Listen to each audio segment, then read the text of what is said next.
Now is Congressman Sean Duffy. Congressman, good to see you. Thanks so much for weighing in this morning. Hey, good to see you, Maria. Thanks for having me on. So that thank you tour seems to be resonating. Which message do you think will resonate best with Americans during this thank you tour?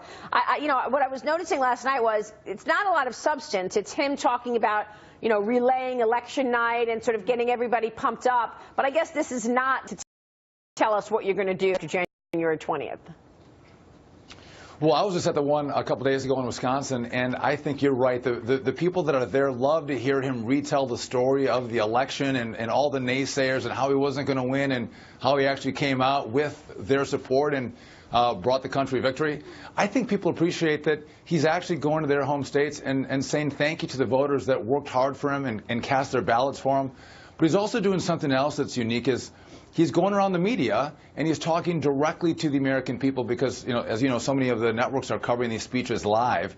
And he's able to continue to tell his story about what he's going to do to make America great. He's talking about, as you just aired, he's talking about the economy and jobs and ISIS in Wisconsin. He was talking about the wall, making sure we secure our southern border. And he's having fun with it. I think Americans want to see that fun, energetic Donald Trump, which they get to see in the thank you tour, which is pretty cool.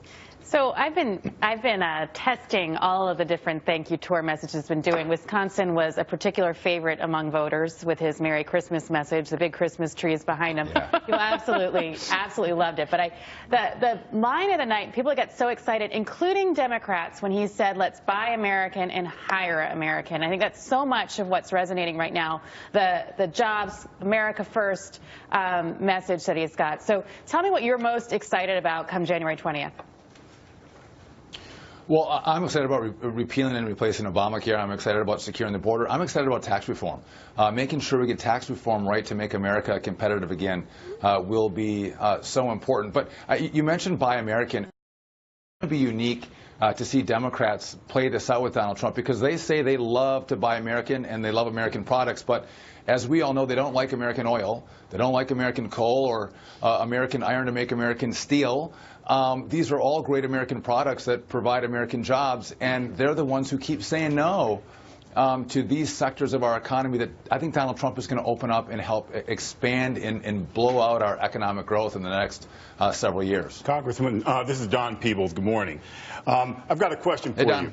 How do you bring the minority party into the discussion? You know, what has happened, and this has been going on in the Congress, especially in the House, for decades, this divisiveness, and it escalated in terms of partisan divisiveness under the 8 years of Obama.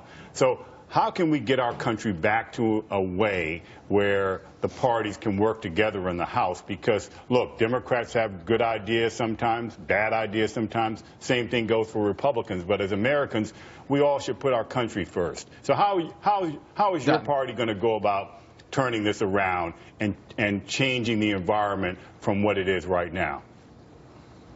That is a really great question because I think Republicans saw what it felt like in 2009 and 2010 when Democrats controlled the House. They had 60 votes in the Senate and they had the White House, and they basically didn't listen to Republicans at all. But they also gave you the stimulus bill, they gave you Dodd-Frank and Obamacare.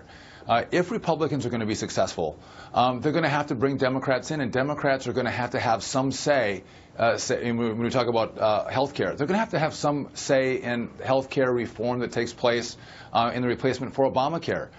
They have to have buy-in to the reform that's going to take place, whether it's going to be on what do we do on the border, what do we do on Dodd-Frank, what do we do with ISIS.